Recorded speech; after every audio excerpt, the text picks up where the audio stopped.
The following podcast contains mature language and discussions that are not suitable for younger audiences. The opinions voiced in this podcast are our own. We are not experts on the topic we present, but have conducted our own research. Listener discretion is advised. July 8th, 1965. Air traffic control in Vancouver was relatively quiet and everything appeared normal. All of a sudden, they receive a transmission. Mayday, Mayday, Mayday. But from who? Little did they know one of their passenger planes carrying 52 people on board had crashed in the forest near 100 Mile House in the Cariboo Regional District of British Columbia. An explosion inside the plane caused it to spiral towards the earth. But this explosion wasn't accidental. It was a bomb. Who planted this bomb and why? Answers that have eluded investigators, making this one of Canada's biggest unsolved cold cases. Did police have the right suspects, or did someone get away with mass murder undetected? This is the Strange and Undecided podcast.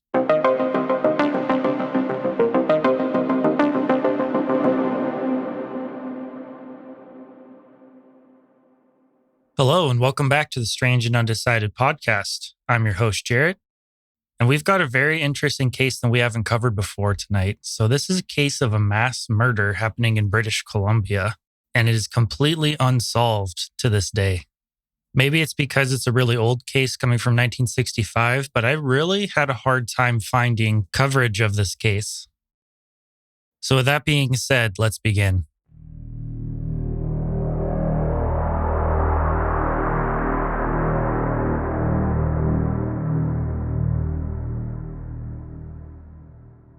The wilderness of British Columbia, or BC in Canada, is renowned for its vast forests, stunning coastlines, inland rivers and streams, and 10 breathtaking mountain ranges, including the Rockies. All of this adds together to create a landscape of uncompromising beauty. But don't be fooled. As the saying goes, looks can be deceiving. BC harbors a number of dark mysteries that are sure to stump the best of detectives and aren't for the faint of heart. Much like the case we are about to talk about, it takes place in the Cariboo Regional District, or CRD, of BC, which is located almost in the middle of the province. The region encompasses 8,252 square kilometers of land and has a current population of about 63,000. The case tonight takes place in 1965, when the CRD was much less inhabited and was considered much more remote. On July 8, 1965, near a place called 100 Mile House in the CRD, some forestry workers out in the woods noticed a plane flying overhead. This wouldn't be an unusual sighting and wouldn't really catch anyone's attention, except for what happened next. Watching the plane fly above, the tail suddenly blew off, sending debris flying out the back. The front of the plane, the tail, and debris then began spiraling straight down towards the earth as if it had been swatted out of the sky. The plane hit with a tremendous thud and explosion. This was heard by everybody nearby, and smoke could then be seen coming above the trees from the crash site. Right away, the workers loaded up into their trucks and made their way towards the crash site. En route, the forestry workers were joined by workers from a nearby lumber mill who had also seen and heard the crash. Eventually, more people joined from the surrounding area, including civilians. Somehow, the aircraft had hit in an area that was fairly flat and had less trees compared to the surroundings. When the workers entered the scene of the crash, they were met with a horrifying sight. Bodies were strewn about everywhere. Many were unrecognizable, floating in the ponds, and some were still strapped to their seats. Many were also stuck in the treetops above them. It would later be determined that when the plane blew up in the sky, the debris that was observed being sucked out the back of the plane had in fact been passengers. Upon impact, the front of the plane burned up mostly, while the tail of the plane remained more intact. The debris field created was relatively small, only about 1.2 kilometers or 3/4 of a mile from start to finish. The forestry and lumber mill workers were the first to arrive at the scene, and their main goal was to look for survivors. The more they searched, the more bodies they discovered amongst the wreckage, along with hundreds of pieces of personal items. After a lengthy 3-day search, it was determined there were no survivors.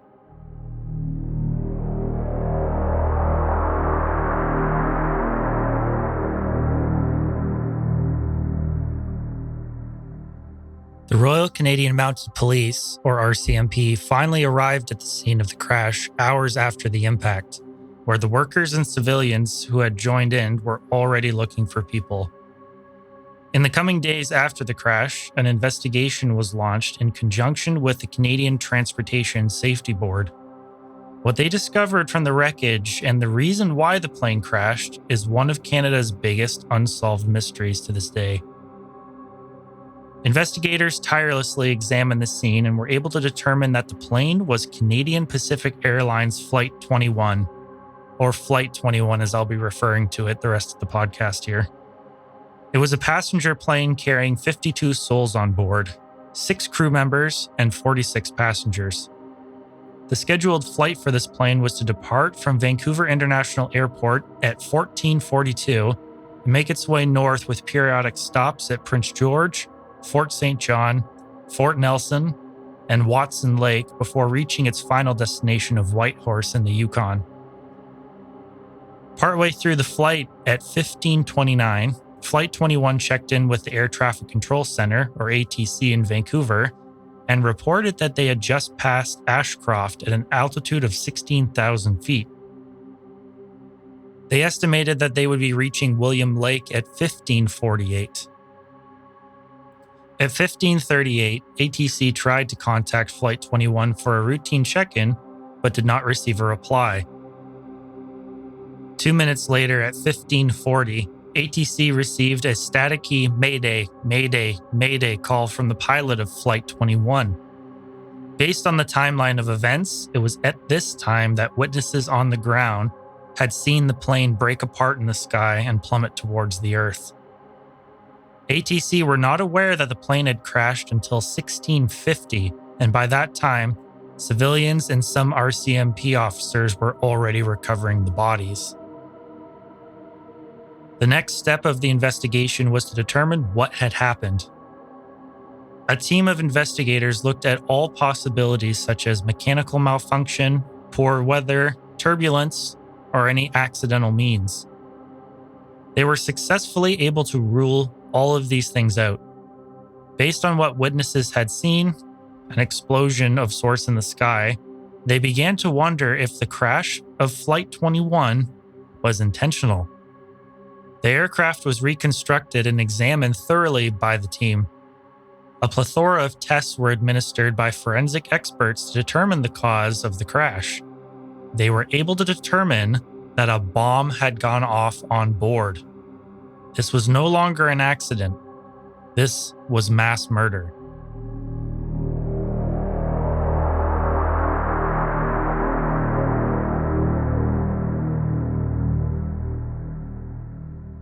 The explosion caused by the bomb was determined to have originated from the bathroom at the back of the plane due to the twisted metal and residue found from that section. Through chemical analysis, this residue was determined to be an explosive material, possibly from dynamite or potassium nitrate, which is a key ingredient in gunpowder. An explosives investigator examining the case named Tom Sterling wrote the following, quote, "As a matter of speculation, I suggest that either a dynamite containing potassium nitrate was used, or dynamite was used in conjunction with gunpowder. As to the quantity of high explosive used, my estimate is somewhere between about 3.5 pounds and 10 pounds of dynamite energy equivalent." End quote. This explosion in the bathroom would explain why the plane also broke into 2 pieces, the front of the plane and the tail section, and then fell out of the sky. The next question investigators had was who did it and why. Investigators speculated if the bomb could have been planted by someone before the plane took off. The bomb was placed in an area that was highly visible, meaning it wasn't hidden in a compartment or below the plane or in an area where it could have been discovered. There was no evidence of a timing device found at the scene of the crash or in the wreckage, meaning that the bomb would have been detonated manually. Plane inspection logs showed that nothing unusual was found in the bathroom before the plane took off. The culmination of these findings led investigators to one conclusion: the person responsible must have been one of the 52 people on board. The culprit would have had to take the bomb in a sizable bag or luggage, walk it into the bathroom, and prepare the device to set it off. But who and why? Within 2 weeks of the crash, investigators completed background checks on everyone on Flight 21. A massive task, but they also had one of the largest task forces assembled to work on the case. Investigators wanted to determine if there was anybody on the plane that shouldn't be there. Most of the people on the plane had logical reasons, like heading back to work in the Yukon. There was even a family on the plane from Norway who were on vacation. They determined that nobody was on the plane who shouldn't be there, meaning everybody had a ticket. Next, the crew members were honed in on, and after extensive background checks, they found that the pilots as well as the flight attendants were nothing short of exemplary people with no criminal history. However, investigators were able to find 4 passengers that stood out as odd to them. They believed one of them to be the culprit. The men's names are Douglas Edgar, Stephen Colazar, Peter Broughton, and Paul Vandermeulen.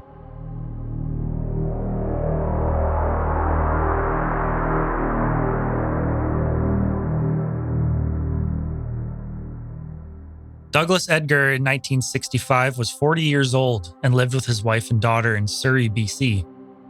He was regarded by friends as a family man and by his family as an adoring and supportive father. He made a living working various logging and fishing jobs.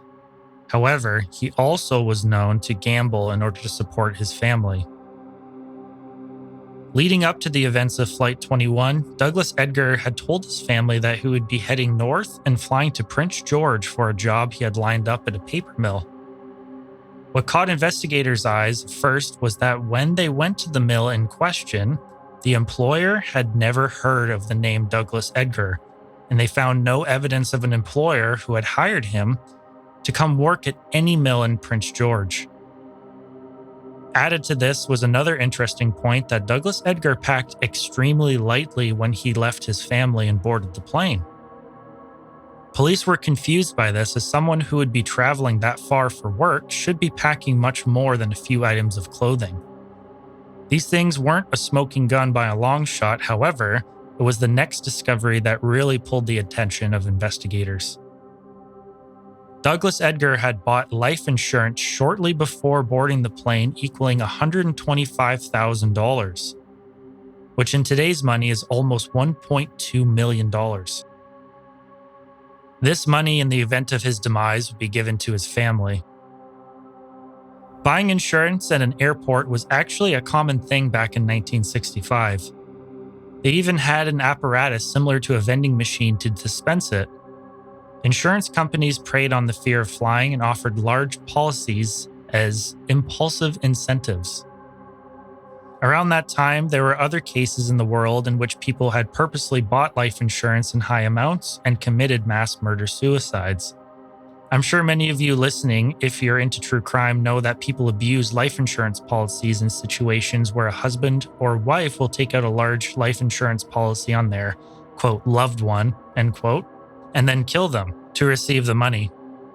It seems like life insurance and murder might go hand in hand. Investigators also looked into Douglas's background to determine if his gambling could have been a reason for what happened. From an unknown source, they were told that he owed a lot of money to a lot of different people. However, investigators were not able to uncover any substantial evidence indicating that this was true. Finally, investigators wanted to determine if Douglas had any experience, interest, or knowledge of explosives, and were also unable to find anything else substantial. But there were other people on the plane who did have explosives experience and a criminal background.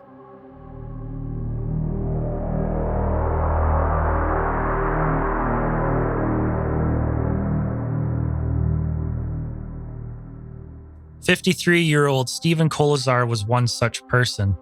He was a resident of Vancouver and a father of 5 children.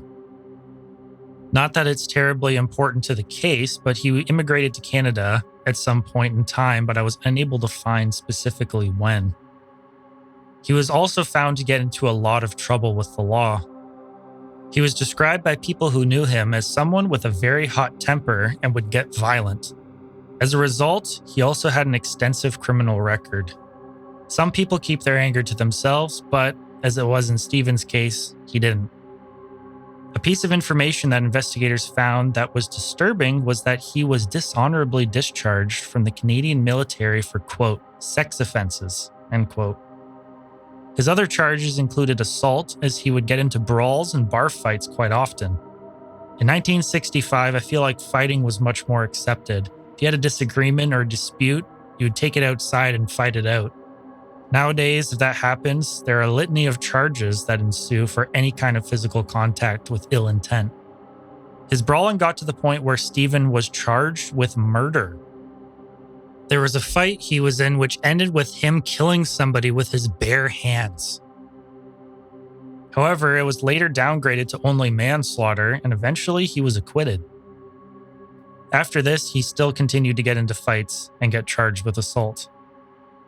Here, investigators have a man who has killed before and is very violent, which makes him a potential suspect in the case, but this was not the only reason that he became one. Investigators dug into his employment history and found that he was an explosives expert, also referred to as a powder man, and was one of the best according to his employer. He knew how to handle a wide range of explosives and also how to use them effectively. Due to his proficiency with explosives, Stephen had been sent by his employer to a new rock excavating job in Prince George, which was the reason why he was on Flight 21. The company even paid for his trip. Could he have snuck a bomb onto the plane and detonated it? If so, why? Making a bomb was not an easy task and would require a knowledgeable individual, someone like Stephen, but there was no clear motive as to why he would do it. Upon investigation of the physical evidence that could link Stephen to the bomb, investigators were unable to find anything. Stephen was even x-rayed to see if there were any metal fragments in his body. This could help determine if he was close to the blast or not, but nothing was found. So police still kept Stephen as a suspect despite finding no evidence or motive for him to have committed the act. Police stated the following as the reason they couldn't eliminate him, quote, because of his knowledge of explosives and history of violence, end quote. Stephen wasn't the only passenger aboard Flight 21 with explosives experience, and this next individual was equally as troubling to investigators.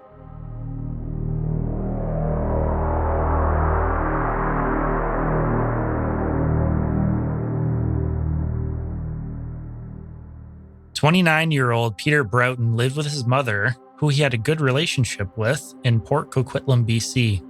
They lived together in a boarding house with his 2 brothers and sister, in which he also had good relationships with. Friends and acquaintances who knew Peter described him as very intelligent, but would be a bit of a loner.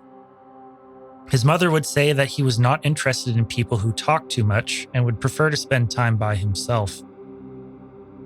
Peter had an interest in going to school, but in the meantime, he worked at a mine in Cassiar, BC, and had recently been off work for several months and was heading back, hence why he was on the plane. What initially caught investigators' eye was that Peter had an avid interest in guns and set up a gun club at the mine and was in charge of it.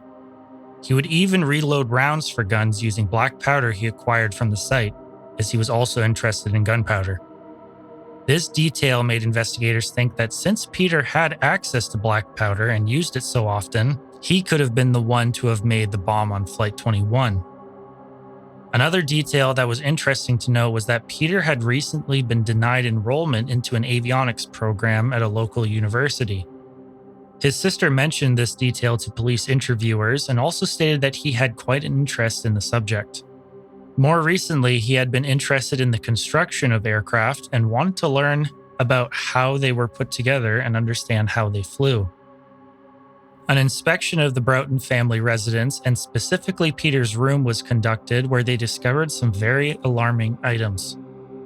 They retrieved partial cans of gunpowder from Peter's room, as well as numerous aviation books. The gunpowder had presumably been taken from the mine where he worked, but why did he bring it home with him? There has been speculation as to the next point I'm going to touch on, and it is very strange.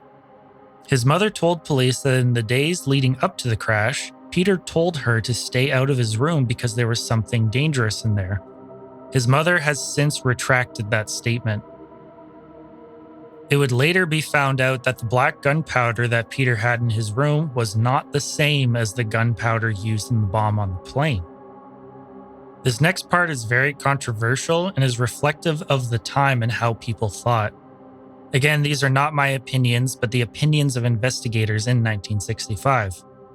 It was also discovered that Peter may have been gay, and because it was a criminal offense in 1965, police focused on this as a motive for the mass murder. We obviously know today how flawed this thinking is, but it was a much different time back then. Nonetheless, police investigated to see if Peter had been in a relationship that had recently ended. They thought that because of his sexual orientation, that if he was in a relationship that had ended, he would have become very angry and depressed, which could have led him to set off a bomb on the plane as a repercussion. Police were never able to determine if he was gay or find any evidence of a secret relationship. Regardless of this, they thought he was still the most probable suspect in the case based on the other findings. But police still had one more suspect to look into.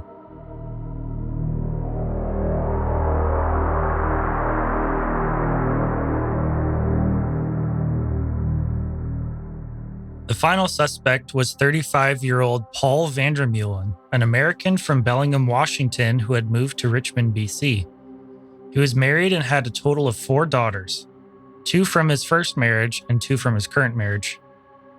Much like Stephen Kolazar, Paul had a military background. He joined the Air Force right out of high school, where he served 2 years before leaving. In terms of his employment after leaving the service, he had quite a widespread resume. At one point, he had become a private detective and even took a shot at starting a water softening company, which ultimately failed. In the months leading up to the flight, he became a partner in a company called Bullion Mines and was heading to Faulkner Creek, BC to meet up with another potential investor. What put Paul on police's radar was when they were doing background checks, they found out that he brought a .44 Magnum revolver on the plane with him. But why? In 1965, bringing a gun on a plane wasn't uncommon. Hunters out in the bush would board planes and set their rifles down on the plane seats, and nobody would bat an eye. Another peculiar detail was that Paul had also taken $800 in cash with him on the plane, which is about $7,600 in today's money. A pretty large amount, and the reasoning as to why is unknown. Could it have been to bribe the investor they were going to meet? Was it to buy property? All speculation. After the crash, the money was never recovered from the scene. Police dug further, and like Douglas Edgar, they found out that Paul had purchased a large life insurance policy worth around $100,000, which is just shy of $1 million today. He did this months before heading on his trip, though, and it wasn't a spur-of-the-moment decision like Douglas Edgar. Investigators also learned of a boating accident that had occurred, leaving Paul with a head injury. He was seeing a psychiatrist as well due to his diagnosis of chronic anxiety. It was so bad that the psychiatrist deemed him, quote, unable to resume his usual occupation, end quote. We have seen it before where people who have suffered severe head trauma can experience changes in behavior and even their personality. They can become angry, depressed, unstable, withdrawn, or even display a lack of emotional response altogether. Paul's psychiatrist was interviewed, and they stated he was, quote, a highly intelligent person, but very evasive. A person who shows a deep madness towards the world, capable of violent, irrational acts, end quote. So someone like this was bringing a gun on a plane. However, the gun and ammunition were recovered from the crash, and there was no indication that the gun had been used or if Paul had it in his possession at the time or it was tucked away in his luggage. Paul's body was also submitted for an X-ray, much like Stephen Kolazar's, and this time they found something notable. Copper fragments, like those used in blasting caps for bombs, were recovered, and it was determined they were not part of the aircraft. This indicated to investigators that Paul was close to the bomb when it detonated. The reason as to why is not known. Could he have been the one to plant the bomb, or was he simply sitting near it when it went off? The only thing police were going off of was the life insurance policy and his mental health condition, and that's why he remained a suspect on their list.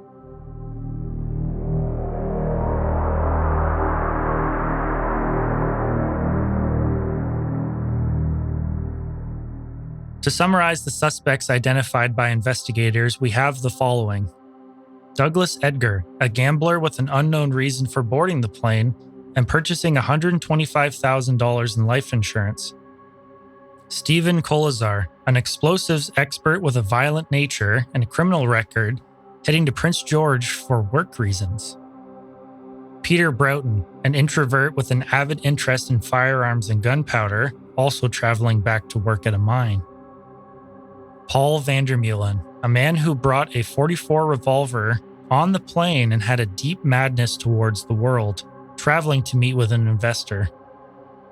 When it is laid out plainly like this, there isn't one person in particular that stands out above the rest, but there are some similarities. Both Douglas Edgar and Paul Vandermeulen had purchased large life insurance policies before boarding the plane. Nobody else on the plane had large insurance policies like these ones, which made them persons of interest. Stephen Kolazar and Peter Broughton had experience working with gunpowder and explosives, Stephen more so than Peter. But were any of these reasons to commit mass murder? Where is the smoking gun? Looking back on the case and how it was handled, it was an extremely thorough and extensive investigation. After it was completed and based on the evidence gathered, police were not able to determine who was responsible for detonating the bomb on Flight 21. All that is left now is the wreckage of Flight 21 in the forest near 100 Mile House, where families and friends have gone to pay their respects for what happened to their loved ones that horrific day. The families and victims didn't get any justice, nor did they get closure for what had happened. They have had to live their lives wondering. And for the families of the suspects, they have to live with that as well, and the heartbreaking thought that people think their loved one wasn't a victim, but the murderer. The families have to live with that pain. If one of those 4 people labeled as a suspect were in fact responsible, 3 people have been wrongly accused of this crime. Since there are no definitive answers, maybe all 4 are innocent. In 2018, CBC News took a fresh look at the case and wanted to determine if modern technology and techniques could be used to crack the case once and for all. CBC posted this investigation in podcast format, and I recommend listening to it. It's called Uncover: Bomb on Board. My condolences go out to the victims and their families of Canadian Pacific Airlines Flight 21, and I hope that one day, someone with information on this case can come forward and finally solve it. Everyone involved in this case deserves it.